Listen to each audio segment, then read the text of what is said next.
Hi, this is Kevin Ott. I'm doing my forum on Monticello, Jefferson's grand estate in Charlottesville, Virginia. Um, Charlottesville and Monticello, they are located just outside to the east of the Shenandoahs. So it's a very hilly area, very rolling hills, beautiful landscape.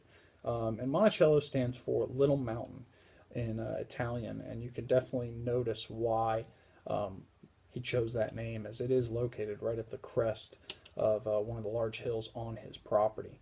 When they built Monticello, it was originally intended to be an 8-room estate, and Monticello was built by different things that they utilized on the property. So bricks were used; they were created from the clay. You had lumber, stone, and limestone all found on property. Uh, It's located about 2.5 miles from James Monroe's estate, as well as about 20 miles from Orange, Virginia, which is where Montpelier is, which is where James Madison lived. As you walk up and you enter the entranceway of the estate, you can't help but notice this grand clock right at the top over the door. And you'll notice these two holes on either side of the wall. And what they are, they were put in there by Jefferson because there's this vast pulley system with weights on them. And basically, what it does is it maintains the integrity of the clock and allows it to continue to operate properly.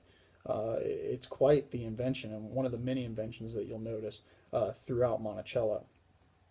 Um, as you enter the library, which is located on the southeast uh, area of the house, you'll notice that there's these vast bookshelves, floor to ceiling, just collection, a huge collection of books, and it really speaks to the intellectual and meticulous study of Jefferson. And one of the things I definitely took from the property. One of the inventions that he has in this area is this rotating book stand, and at any time you can rotate it, and there can be a total of 5 books on the book stand at a time. So it just speaks to how studied the individual was, and we all know how the reputation of long hours of study as he was younger and into older age. Um, so it's just one of the many things that you notice while you're there, and you take away. His bedroom was connected to his study, and it was connected actually by his bed. So if he rolled out of his bed to the right, he would be in his office. He rolled out of his bed to his left, he would be in his living quarters. And it's quite interesting to see a wall and then literally a bed in the middle of the wall, and you can roll out either way. It's one of the many things that you notice, the architectural quirks in the house.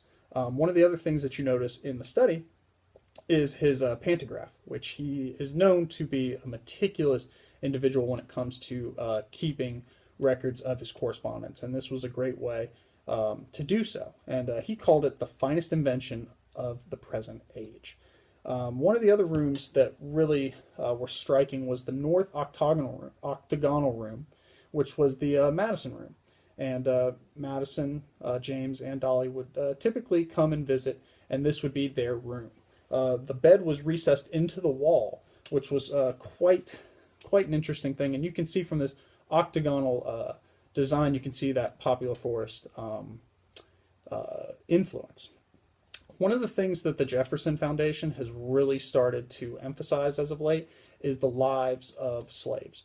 And they have, in recent years, really made the effort to try and have people understand the day in the life of a slave.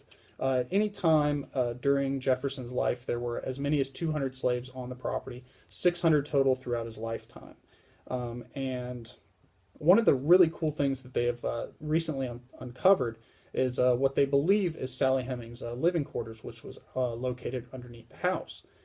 They've located the brick floors and the clay floors, fireplace. It's really interesting to picture the life of her children sitting there and warming themselves on a winter day. 1796, he rebuilt Monticello, and it expanded from 8 rooms to 21 rooms. There's a dome room top to it, which is quite the architectural eye catcher.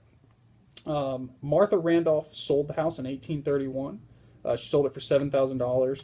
The house was in tremendous amount of debt. 4 years later, Uriah Levy, a naval officer, purchased the house, and it sold for $500,000 in 1920s to the Jefferson Foundation.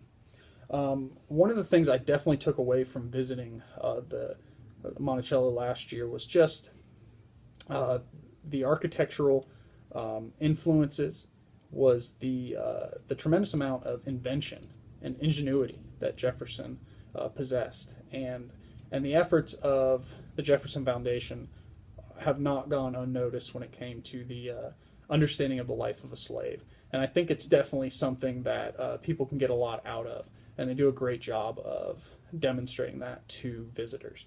I would suggest it for anyone who wants to learn about that era.